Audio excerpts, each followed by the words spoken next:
Good evening, everyone, and thank you for joining us today for our Q1 Financial Year 2025 Analysts and Fund Managers Briefing. I'm Lily Ling, VP of Corporate Development, and I have with me here Dr. Kenneth Pereira, our Managing Director. Hi, everyone. Good evening. Pak Tak, our VP of Economics and Business Planning. Hello. CY, our CFO. Vice Vasudevan, our Head of Finance. Hi. And from my team, there's Andrew Fernandez, Adila Alias, and also Noor Zehan.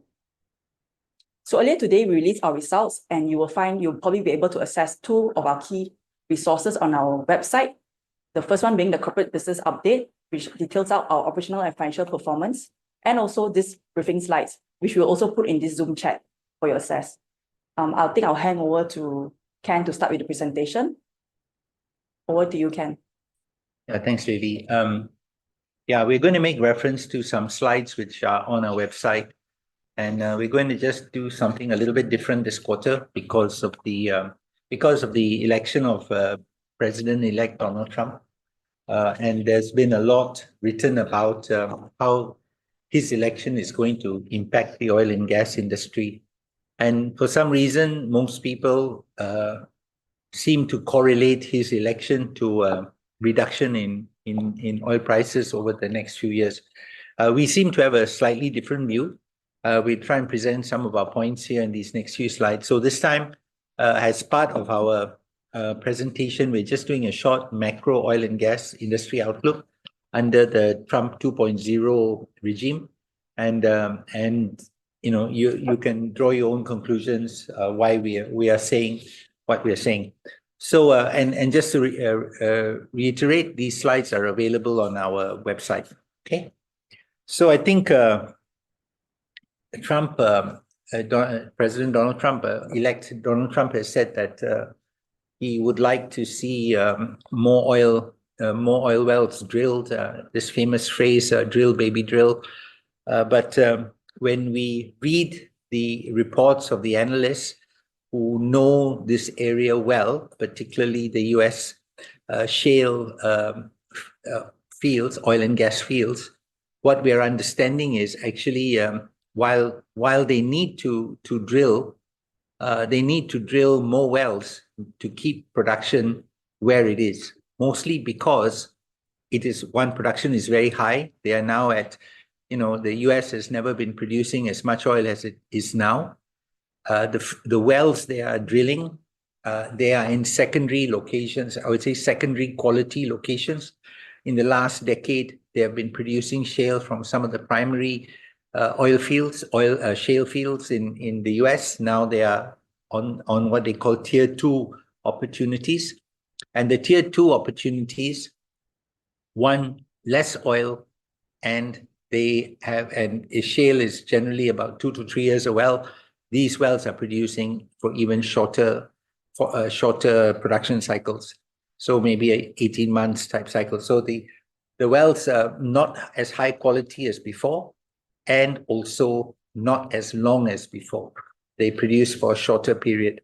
So in order to make all of this work, the shale oil and gas drillers need about $55 oil price. So as a minimum, so you think that most likely if their break even is 55, then they're going to need something above that to continue doing this work. So we think 70 to 80 is the right place. Another reason is because in the US, $80 oil price equates to something like $2 a gallon gasoline price for cars. And generally, this has been seen as an acceptable, palatable level for drivers in the US. They accept it and they don't consider it very inflationary if it's just below $80 and it ends up with $2 gasoline price. So we think because of these reasons, oil prices are will be in the range $70 to $80, with sporadic spikes or dips when there might be certain security concerns, geopolitical issues, etc. But otherwise, the average would be around 70 to 80, and this would be the benchmark prices. This has been our expectation for a while. You will recall that during our industry briefing, our capital markets day, our investor presentation day, we ended up giving guidance for dividends between $70 and $80. At $70, we were saying something like 8 cents per share for financial year 2025, and 10 cents per share if oil prices went to $80. So $70 would result in 8 cents, and $80 would be 10 cents. And we picked those numbers because we basically felt the oil price would be in that range, and we don't think any different now. Okay. There are some other macro reasons why we think, there's been a lot talked about tariffs being imposed in China. We think there will be a balance. I don't think there's going to be some kind of trade war. We don't think so. It's the work, as you can see, what happened in the G20 summit, the conversation between the Chinese and the Americans was talking more about keeping, the global economies as stable as possible. And of course, we think there will also be growth in the US economy. One thing, when Donald Trump is as president, things will be business friendly.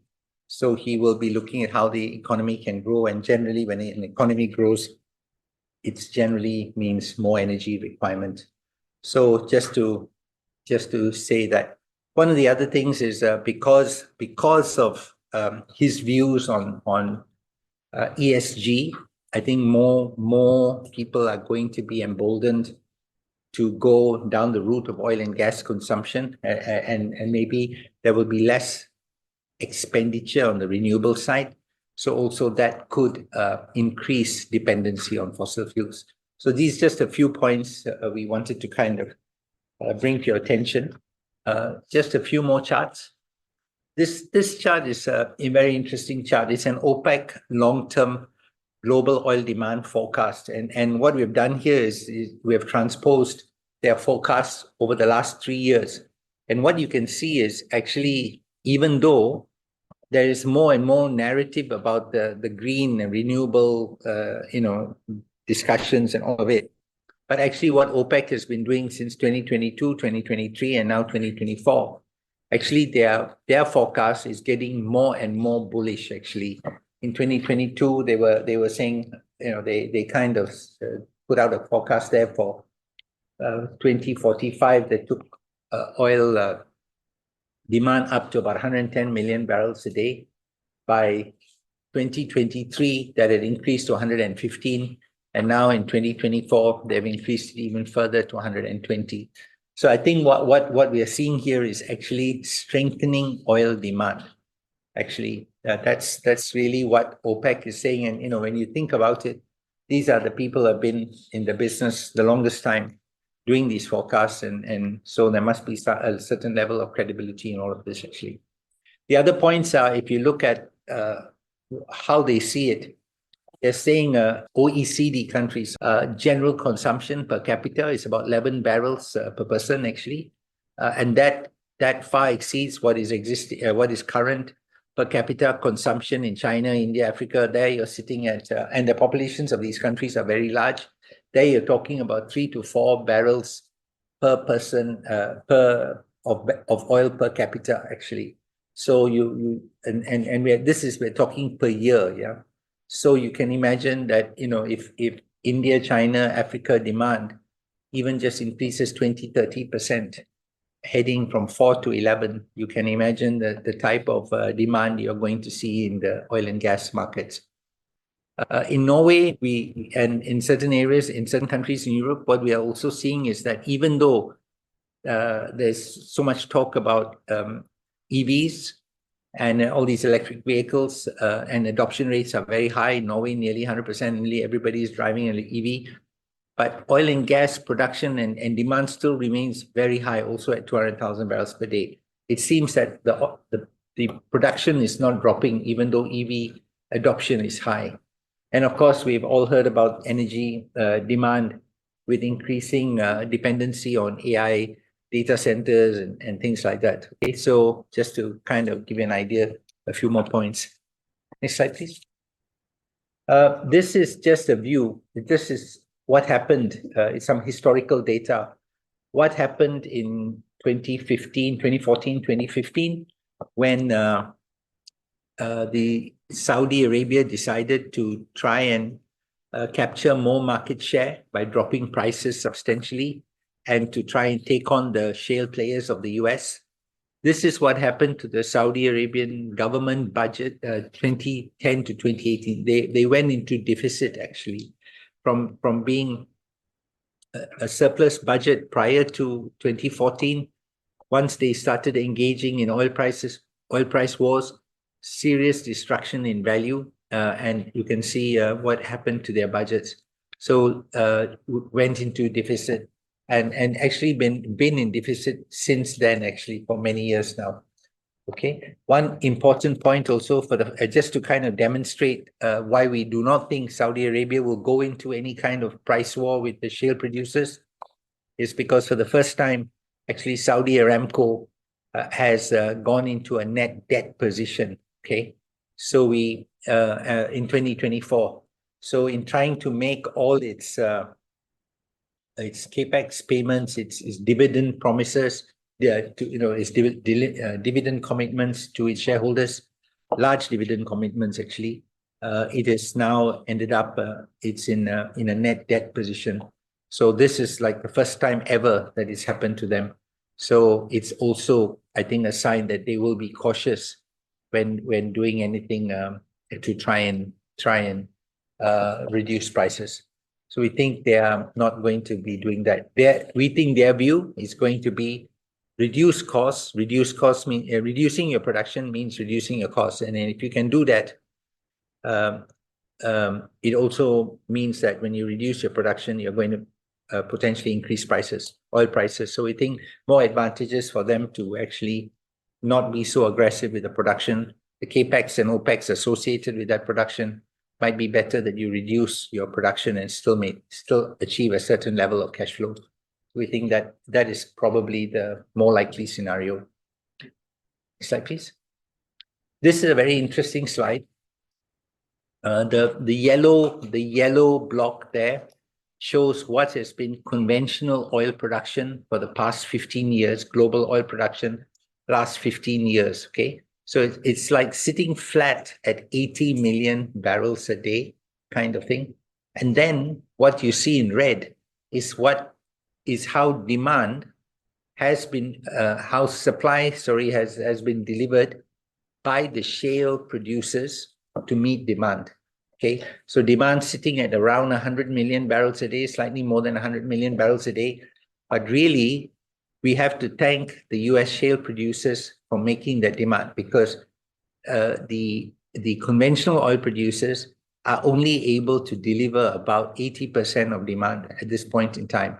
So if shale does not keep up with its secondary, I would say its tier 2 wells, okay, which produce less and which produce for shorter periods, a shorter time, then you are going to see a shortfall. But basically, the world today is depending very, very highly on what comes from the shale producers. Just looking at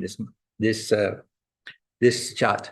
So then you then know why on the picture on the right-hand side, why Trump has actually slightly changed his tune from drill baby drill to give coal a chance. This appeared in the Australian paper, the Australian on 2 days ago, front page. Basically because he's beginning to now understand that even though the shale producers are doing a lot, they are not going to be able to do that much more. So drilling as many wells and all of that will not maybe will unlikely increase shale production even more. So there is going to be a supply shortfall actually. So he is now thinking, okay, if I want to have cheap electricity costs in the US, I have to also think about coal, and I have to kind of manage public perception on coal. So he's now, it's not drill baby drill anymore, but give coal a chance actually. So, and he's now talking about energy security. He's not talking about bringing industry back to the US and all of it. He's talking about something else. So I think he has brought in a very, very knowledgeable energy secretary. He's from the industry, Chris Wright. And basically, I think he's getting briefed that what is feasible, what is real, and what is pre-election talk. And now you have to deliver as the president. You can see the messaging is already starting to change. Okay. Yeah, so this also is a very interesting chart. All of these charts are available on our website. Okay, so you're welcome to it. But it shows you how renewables have kind of been slowly developing as a potential primary energy source since 2004. So last 20 years, 2 decades. Over those 2 decades, $6.3 trillion have been invested in renewables, but they cannot keep up with what is demand actually. Okay, so very interesting just to see how energy demand has been increasing, consumption has been increasing, but renewables only coming in to supply a very small portion of that. And it's not just been a long-term trend, it's also over the last 2 years, 2022 to 2023.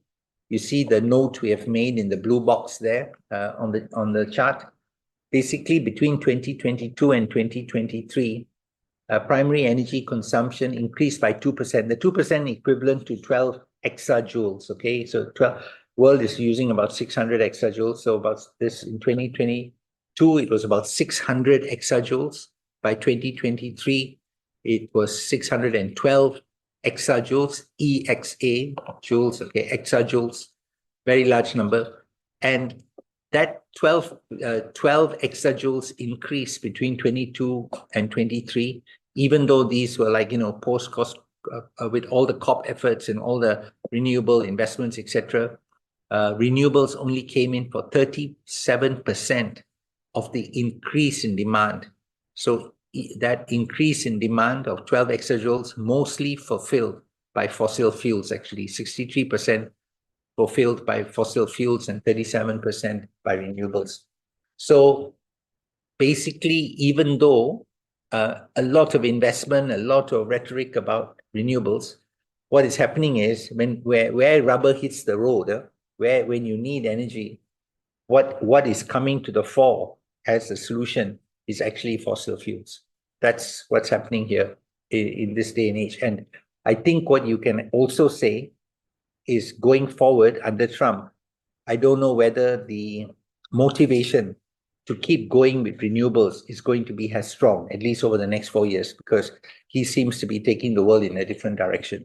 Okay. I think same message in these 2 slides. The slide on the left-hand side on your left actually just shows the supply shortfall that we foresee in oil production if the world achieves certain temperature targets by 2050. In the best case for energy transition, the temperature increase of only 1.6 degrees is achieved. That means that there is a huge proliferation of renewable energy projects, and we need less fossil fuels. But even then, you can see the gap between what is going to be supplied by projects we know that are sanctioned and what needs to be supplied. If you go down the yellow pathway, that's a likely case of trying to keep temperatures below 2 degrees, then you're looking at a situation where the world is short of 550 billion barrels of oil to be sanctioned, and I can tell you nobody is funding this. You don't have visibility on such large numbers actually. Okay, if you look at what ExxonMobil, they just celebrated in Guyana production of 500 million barrels over the last 8 years. I think something like last eight or 9 years. It's taken them 8 or 9 years to produce 500 million barrels. Here we are talking about 550 billion barrels to be discovered, sanctioned, and put into production. So it gives you the scope and of the investment and the size of the task ahead. Okay, so serious shortfalls, what we see. Same on the right-hand side with gas, actually, gas supply. Also under supply in certain temperature if you achieve certain temperature targets. So, in every case, the most likely case, it shows that there is going to be serious shortages of oil and gas, actually. So we think oil prices are more likely to have an upside potential than a downside potential. Okay. Okay, CY is going to help me now with some slides. Okay. Thank you, Ken. So the next two pages, I will go through some of the key events that drove the numbers that you have just seen in the QR. So firstly, I think something you have noticed throughout our commentaries, that during this quarter ended 30th September, there have been a lot of activities and amounts incurred for the for planned maintenance activities across all our asset base. So firstly, in PM3 CAA, we undertook this major maintenance program for calendar year 2025 in the second half of August, and that was completed by the end of August 2024. In Kinabalu, in the previous quarter, we started the campaign towards the end of June, and that carried through to this quarter when it was completed on the 5th of July. And in addition to that, in Kinabalu, we did also face some inefficiencies in production or some drop in production because of a delayed experience or encountered when we started the high pressure compressor after the campaign was completed. In North Sabah, however, the planned maintenance program was completed in the previous quarter, but this particular quarter, we had a few days interruption in the platform. Had to shut it down for about 8 days to cater for the rig entry into the SF30 field because of bad weather conditions. And in Anusurya cluster, something we have not done last year, but this is the turnaround that we conducted on the Anusurya FPSO. Now, this is something we do every 2 years. And this was carried out between early August to the second week of September. So it took us about 38 days. Now, all this combined obviously would have an impact on production. And you will see that the production rates across all asset base in the current quarter have dropped by about 17% compared to Q4, compared to June. In the same way, OPEX per BOE has increased by almost the same percentage from 32.8 BOE per day to 39. So this is something that has been undertaken throughout the entire quarter this time. Now, one thing you've noticed also is the trend between the ringgit Malaysia versus the US dollars. Last time round when we spoke, 30th June 2024, US dollars was almost at an all-time high. It was about 4.72. So that was the closing rate on 30th of June 2024. Now, as at 30th September, however, that dropped to 4.12. So fairly significant. And that has a direct impact on how we value certain certain balances that are not denominated in Malaysian ringgit. I mean, we report in RM, but they have, as you know, we have a lot of balances that are not in RM. And that has resulted in an unrealized forex of 20-odd million, about 20 million pre-tax, of about 11 million post-tax. Now, that is something that we have to take up. But as you know, at this current moment, the rate has improved, or rather US dollars have gone up again. Right now, we are sitting at about 4.5. Now, the reverse is going to be the case. Despite the reverse impact, which is a gain to our P&L, unrealized forex gain, when we close the books in December. So we do expect this current rate to persist, actually. You heard of what Ken mentioned about Trump's policies and all. We do expect this US dollar in at the current rate, if not higher, actually. So you would see you'll see a reverse positive impact to our P&L when we close December's books. So oil and gas prices during the quarter, particularly for crude oil, the prices, the amount of or the realized price for all our crude oil sale during the quarter has gone down a little bit. Not substantially. I mean, we have realized about 83.6. That still is fairly or reasonably high. But it is compared to the previous quarter, is down by about 7%. Okay, but there's a correlation between our service rates with oil price. So if the view is that the oil price is a bit suppressed at a lower level, then you would expect over time the service rates to also reduce, and that will sort of compensate from a slightly lower oil price environment. Okay, so those are the key drivers across the quarter. Now, how does that impact us? Well, I mean, we're happy to still report about 76 million worth of PAT. That's in a very challenging quarter where we have planned for a lot of activities to be carried out. Now, all these have been completed. So you would expect a lot of better results to come in from this quarter onwards for the remaining part of the year 2025. Now, the other thing to highlight really is that our cash position has gone up significantly compared to June. It was 240 million thereabouts in June. Now we close at about 425 million. So our earning capacity from a cash perspective, generation of free cash flow is still strong, very strong. And you know that our group is very focused on ensuring that whatever we do, I mean, we do spend money, but we do it in a very prudent manner. And that is proven in this cash balance. This augurs well for us, as you would see that we have a lot of plans for certain CapEx program that we have put in place. And also to our next point, dividends. So we have mentioned, or we have guided in the recent past, that if oil price stays or Brent stays around $70 to $80 range, we are committed to declare 8 cents of dividend in this financial year. Now, we have declared a quarter of that.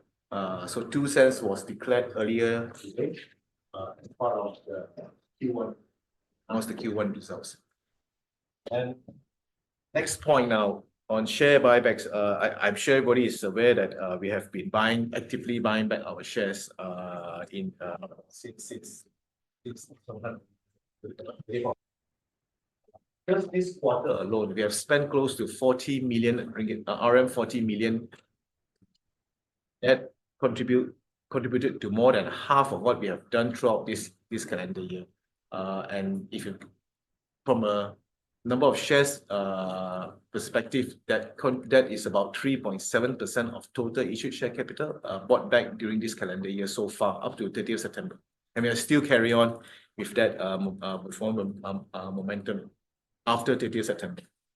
You know, after all this, so what's the impact on production volumes? We have mentioned in the past that we are likely to achieve close to 9 million BOE for this financial year, and that's about 13% higher than FY2024. Well, we are still committed to that, and we are confident that we can still attain that.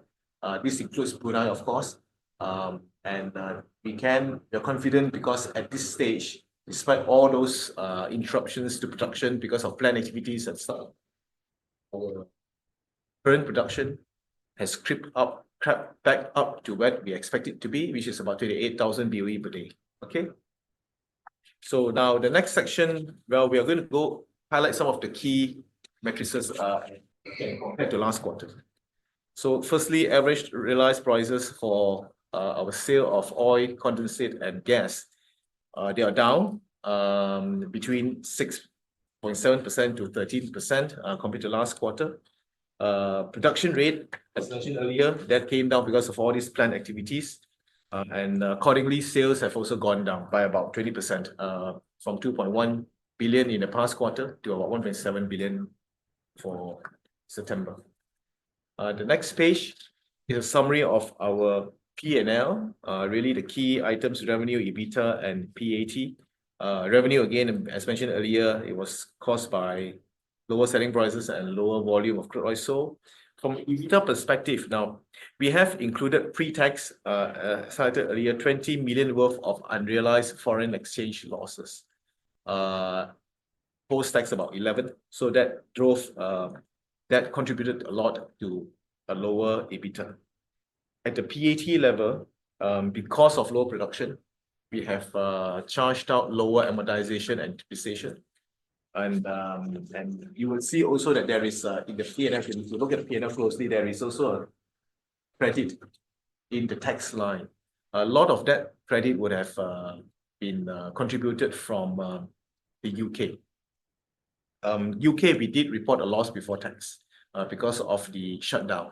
So the total barrels sold during crude oil sold during the quarter was so low, fairly about what used to be. We normally attain about 150, 160, 70,000 barrels in a quarter. This time around, it's just slightly higher than 100,000 barrels, and because of that, and also because of the high cost incurred. So we did report a loss before tax. Now, when you do that, then obviously there's going to be a tax impact on the reverse, a reverse tax impact, which is a gain from deferred tax perspective. So we have recognized that, and on top of that, we have also recognized additional investment allowances that will accrue to us because of the amount of capex that we are enjoying or that we're investing in the UK. So these allowances that we recognize in this quarter would be available for us to knock off against any taxable income that may arise in the UK going forward, and also future years actually, if you don't finish that by this quarter or by this financial year. So there's a lot of that came from allowances that would be allowed for us to utilize to knock off against future taxable income in the UK. Okay. The next slide would talk about, would compare actually our revenue generated or gas price attained across all of our producing assets in Malaysia, Vietnam, and also in Anasuria in the UK, against its OPEX per BOE or per barrel, and the grey line would show you the EBITDA percentage. Now, if you look at Peninsula, despite challenges that we went through, they have reported close to 60% of EBITDA margin. That's fairly that's actually very high, you know, given the fact that we have undertaken so much activities during the quarter. But North Sabah, it was around 40%. Anasuria, there is no such line because it was a loss. So then the next page. Now, this is just to, I think, to give some clarity as to how certain balances or key balances in the balance sheet have dropped compared to 30th of June. But nothing to be alarmed about. Total assets have gone down close to about 780 million. But as you can see in the point highlighted in point A, there have been, so when the currency goes down, most of our assets are denominated, the non-current assets, oil and gas assets, are denominated in US dollars. And when the currency goes down, there is a need for us to revalue that to Ringgit Malaysia, and the corresponding impact actually goes to other reserves, not a P&L charge, but it's to other reserve in equity. So that was about 793 million. That basically explains almost in its entirety of the entire drop in total assets. And same is true for shareholders' funds, from 3.1 billion to about 2.74, representing about 360 million drop. And again, if you look at point B, a very high amount of 384 million was taken out because of US dollar impact. Again, the same value has gone to other reserves in the equity line, not to P&L. Okay, and I think the last one that I would like to just highlight is that, again, net cash from 238 million, like I mentioned earlier, shot up to about 425. So put us in a very good position going into our future months when we have to be, when we are going to finance a lot of our activities, you know, particularly capex. Okay, I think the next section I will pass to Deepak here, run you through some of the projects that we have in mind. Thank you, CY. Good evening, everyone, and thank you for joining this call. In next 4 slides, we are going to talk about the status of the projects that the team is executing to help us to increase our production to achieve our 2026 mission of the production reserves. At the same time, we'll also talk about FY 2025 guidance. Let's start with the projects. So as you know, we completed Brunei transaction on 14th of October, and we funded this acquisition from our internal cash and the unutilized facilities. On the North Sabah, the team is working on very important project, which is SF30 South Furious 30 water flood phase 2 project, which entails drilling total 11 wells, 5 oil producers and 6 water injector well. We already achieved first oil from the first well, and the remaining 4 wells will also be brought to production. And we expect the drilling of all the wells to be over by sometime by March, April 2025, and start injecting water from sometime in June, July 2025. So we are on track on this project. Now let's move on to our Teal West development under the Anasuria cluster. So the team is working very hard. We expect to drill well sometime in Q2, Q3 calendar year 2025 to have the first oil production from November 2025. Okay, let's move to the next slide, please. Okay, now let's talk about the growth contribution from the acquisition which we completed in Brunei. So in terms of the production numbers, this particular asset net to Hibiscus is producing roughly about 8,000 barrels of oil equivalent per day. So the numbers which CY talked about was 16,000 barrels of oil equivalent per day, didn't include the Brunei numbers. So actual numbers for October month, including the Brunei, is about 28,000 barrels of oil equivalent per day.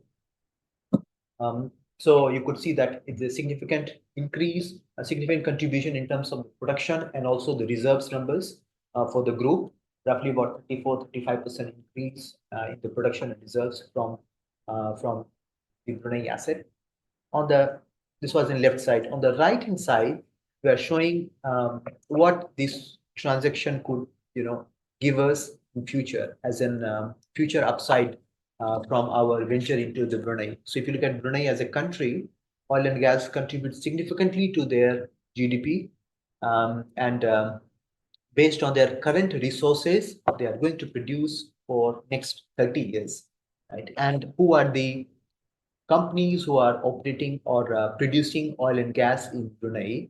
There are 3 companies: Shell, Hibiscus, and Brunei Energy. Brunei Energy is their own oil and gas company. So we think we will have ample opportunity. We'll have a lot more opportunities to grow our portfolio in Brunei via acquiring assets from Shell or also from new licenses from the Brunei government. So we think this is just a stepping stone for our grow our portfolio in Brunei. Let's go to the next one. FY 2025 guidance. So let's start with the shutdowns. As you have mentioned, majority of our planned shutdowns have already been completed in Q1. Kinabalu and North Sabah for a few days will be done in Q4 FY 2025. In terms of the production numbers, so 16,707 barrels of oil equivalent per day was the production for the last quarter, July to September quarter. It didn't include the contribution from Brunei. So as we mentioned just now, so in October, the actual production was 28,000 barrels of oil equivalent per day, including the Brunei asset. If you look at our next 3 quarters, production target for next 3 quarters, it's roughly about 28,000 barrels of oil equivalent per day. That range, we look at average for FY 2025, roughly about 26,000 barrels of oil equivalent per day. On the right hand side, we are showing the volumes of oil, condensate, and gas that we are going to sell or deliver. The volume is 8.6 to 8.9 million barrel of oil equivalent. Of course, it includes the contribution from the Brunei asset. Out of 8.6 to 8.9 million barrel of oil equivalent, we have already sold 1.7 million barrel of oil equivalent in the Q1, and the remaining roughly about 6.9 to 7.2 million barrel of oil equivalent will be sold over the next 3 quarters. Okay. Now let's look at the capex and then the dividend guidance. So for FY 2025, we are going to spend $253 million US. This includes $21 million of the capex in Brunei, but the highest capital are being spent on the Til West and the North Sabah, and all of these capex numbers are fully funded from our internal cash and the available facilities and operating cash flow. As you know, we have also come up with the capital allocation framework, which also states very clearly the economic parameters that any projects have to meet before we execute it or before we sanction it. Now let's come to the dividend guidance. So as long as price is about 70 or 70 plus, $70 per barrel plus, our minimum dividend guidance is about 8 cents per share. In the event the Brent price goes up and it's about roughly about $80 per barrel in that range, then we think we would be able to, our dividend guidance would be 10 cents per share. And so it's very, very attractive dividend yield at current price. Okay, Joyce will take us through a few slides on the creating and maintaining values. So we'll start with this slide, where we show the valuation multiples of global E&P companies across different jurisdictions, Canada, US, Australia, UK, versus where we're at, which is Malaysia. And as you know, we are significantly undervalued in terms of valuation multiples. And what's interesting about this slide is that what we've shown is the pricing, the multiples, the valuation before the presidential election, as at the 1st October 2024 on the left-hand side, and then post-presidential election, 15 November 2024. And what you will see is that the investors in these developed markets are taking a more of a bullish view, especially in Canada and US, oil and gas prices, which is why you see that the oil and the share prices, the PE multiples and EV multiples of Canada and US has actually increased post the election results. Australia and UK has remained generally the same. So which goes to the points that that Ken was talking about in terms of the views of oil and gas prices going forward. We do believe that they will continue to be high, between $70 to $80. In terms of our share price performance, as you all know, that our counter has been very lackluster, and this is despite the Brunei acquisition delivering much better full year, financial year, 30th June 2024 results, undertaking dividends, higher in dividends, and as well as share buybacks. And we do believe that a lot of these downward pressures are attributable to short sellers. So we wanted to explain to you the initiatives that we are taking. And the key priority is to act in the best interest of shareholders and to ensure that we're able to optimize the shareholders' value, which means we continue to grow volumes and reserves as specified, as highlighted by Deepak, all the initiatives we're doing, the various projects. And we will also continue with share buybacks. We will continue to prioritize the minimum dividend payouts in our capital allocation framework. You may remember that we've specified what is priority spend and what is discretionary spend. And the minimum dividend payouts are actually in the priority spend, which is prioritized even above CAPEX.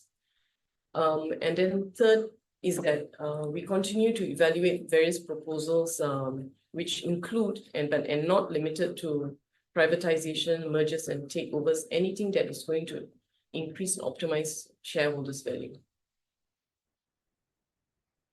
Key messages. This is relating to how we intend to continue to create value and also to maintain value. Creating value as all the value accretive projects we've undertaken, which is the Brunei acquisition, which brings the additional volumes and reserves from 15 October 2024, because we completed the acquisition on 14th October.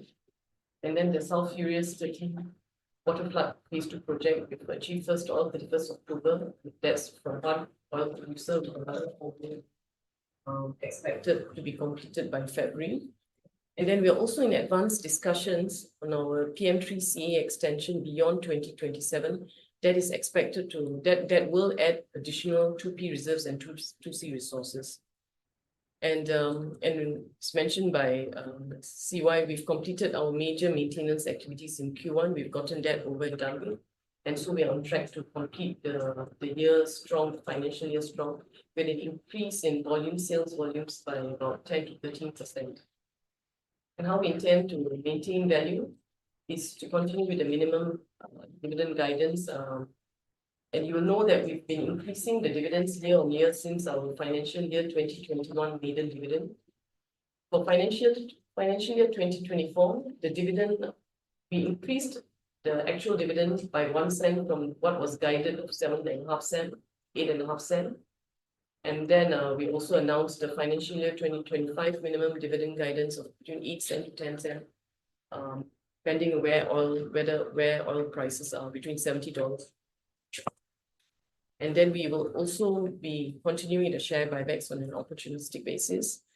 And then we will, as mentioned by Deepak, we will continue to institute strict financial discipline, and that's in line with our capital allocation framework, where we distinguish between what is priority and what is discretionary. And if required, we will defer CapEx and discretionary activities to preserve value as and when required. And as mentioned just now, we will continue to explore all options to unlock value for our shareholders. I think just to close off with a few words here, just some highlights. I think the important thing we'd like you to take away is that even though it's been a tough quarter in terms of maintenance activities, in terms of forex movements, etc., which have now bounced back. The company has remained profitable, strong cash flow generation, and most importantly, all our production from all assets are back on stream, and we are producing roughly around 28,000 barrels of oil equivalent per day now on a daily basis. We have done all the major maintenance work we're going to do for this period, giving us a good runway through the monsoon months and winter months in the UK, hopefully to keep a good production uptime and deliver some good production. Obviously, the dividend we had committed before, we are delivering now as per what we said. And also, just to say, overall, we feel that oil prices have more upside than downside, actually, from where they are now. Those are just kind of our key messages for the quarter. Okay, then maybe the question and answer. Just address those questions that is in the chat box first. William Tay asked, Ken, thanks for sharing the macro view. How does this analysis benefit Hibiscus Petroleum? I think we are generally more bullish than some of the sector reports. Many of the analysts who cover the sector locally, as soon as they got a feel of the Trump election results, they felt it was going to be more downside on oil prices because of more production coming on stream. But what we're showing is actually we think there's still going to be a tight supply chain in terms of oil and gas production. So I think we are thinking what President-elect Donald Trump has done is taken the focus away from ESG concerns and renewables and all of that, and maybe pushed oil and gas to the forefront as being the main source of primary energy now. So we are I would say more bullish than bearish about the state of the industry now. And Yang from Z Capital is asking, when do we expect to obtain PM3 extension, and how much 2P increase assuming extension is given for standard tenure? We are very advanced in the approval process, I would say, and we are hoping that late this year or early next year, we would be able to deliver the news of an extension. there is going to be some 2P reserves increase when that license is extended. I think better that we put the numbers out when the extension is given as part of a more holistic announcement. But it's very advanced at this point. Chi Sing from BC Asset Management is asking, CY, can you help me to identify the key sources of significant rise in net cash? Also, what does it mean for CapEx schedule, the buyback, and dividend payout? Will it be higher than currently guided? Our strong, if you look at our previous quarters, I mean, it originates from our collection of proceeds of oil and gas. From our revenues, for our sale in the recent months. Typically, we collect all these proceeds between 30 to 60 days. And so that is the source of the inflow. But obviously, we have also recognized very healthy GP margins in the previous months, in the previous quarters. And if you put all those together, then the free cash flow from operations are high, even after paying tax liabilities recently. So that is the catalyst for a net upside in cash. It comes to dividend, well, our guidance is between 70 to 80. We will declare 8 cents for the financial year. We are still committed to do that. But now whether we pay more or not depends also on how we land the financial year when it comes to June, or maybe even final dividend, which is going to be in October of next year. But it is we are confident that we are able to commit to that with our internal planning rigor. Now, we have also mentioned, I think, in the Investor Day that we have highlighted to the public that we do have a very robust capital allocation process in place. Now, that has taken into consideration a few things: dividend payment, capital expenditure, and also for operation. And so we will continue to do that. And all those CapEx programs that Deepak mentioned and those that we have highlighted in the past, anything that we deem viable, and if they are in line for execution, we will be able to do the necessary. Just to note, the drawdown of the facility recently was not for working capital purposes. It was just solely to acquire the Brunei transaction. Okay, so it does not actually contribute to this. So it's all coming from our efficient operations in the past. And these are the things that we do when oil prices are higher, when we don't have maintenance activities like now. We prepare and we preserve those funds, that will put us in a good way when we have more expenditure in a particular. Did I answer all the questions? Yes, I believe. Share buyback as well, yes. Even after 30th September, I mentioned earlier, today, I think yesterday we bought back, 2 days ago we bought back. Today we also did the same. So we have also funds allocated for that. So all those things mentioned in your question actually are important to us, and we have allocated funds for all of them. All fully funded. Yeah, all fully funded. Okay. I hope that answered your question. If anyone else has any questions, feel free to just unmute yourself or even raise your hands. I can call your name. There's another question from Alvin from Phillip Capital. Hi, may I know when Brunei acquisition will contribute to the earnings, possibly on track? Is it possible to be on track in second quarter or third quarter financial year 25? We closed the asset, or we closed the acquisition, we completed the acquisition rather on the 14th of October. So when we report the December numbers sometime in the second half of February 2025, you will see 2.5 months of contribution.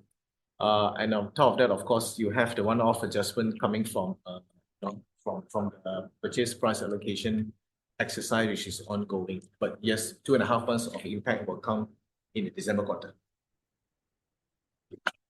Okay. Lukman asks, hello, what is the future outlook for Vietnam and Australia?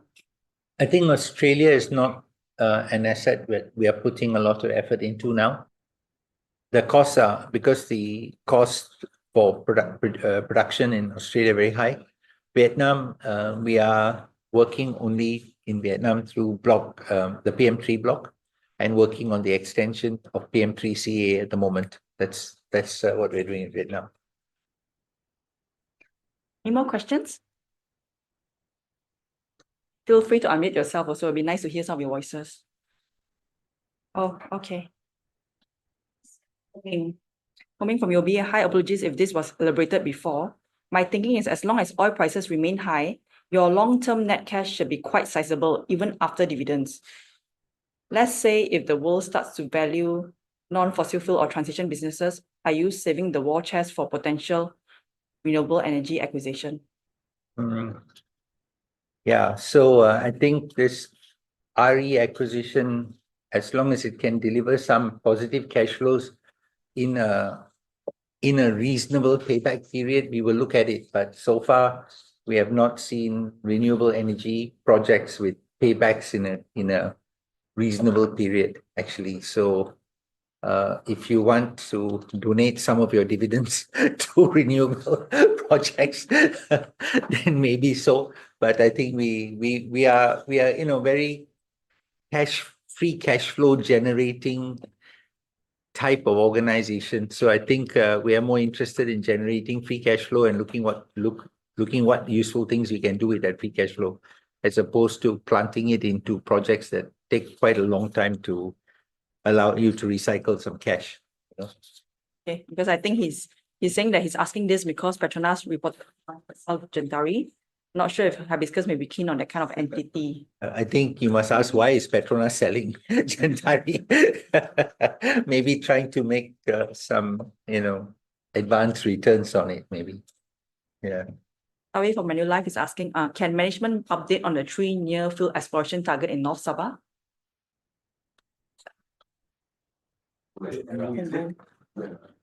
Mera, we took a right down. Yeah, we took a right down two of the wells. Two of the wells, Ungu, SF Ungu Sidetrack and Mera. and we also wrote off SF Mera. SF Ungu Main, the studies with the regulator is ongoing. So we do not yet have a conclusive view of that well. And once we have that, then we make a decision on what to do next. But the studies are ongoing after the samples have been collected. Hope that answer your question, Tawi. Oh, okay. Ho Meng, what's your OPEX per barrel? Change?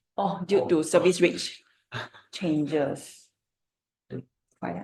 Slightly, but I mean, if you take the view that it's going to remain at $70, then it'll drop. Yeah, it should drop as well. I think just a question. Ho Meng, is it? Yeah. Yes. So just to say, I think the market has got to take a view on what you believe actually. If you believe that oil prices are going to be 70 and sub 70, you cannot expect that oil company or a service company rates are going to be high. You have to take that view. If oil prices are going to be depressed, service rates are going to be depressed. Okay, and the so-called all these big contracts, the weekend I saw the Edge front page, oil and gas, billions of dollars of contracts being awarded, etc. You can imagine that none of this, if you believe that oil and gas oil prices are going to be low, then you can't take a bullish view on the service rates and the service company performance.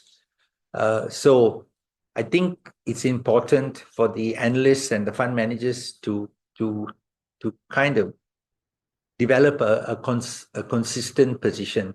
If you take a view that oil prices are low, then you can't have high service company rates. If you take a view that oil prices are going to be reasonable, 70 to 80 is a good price, then you can say that, service company rates are going to be reasonable also.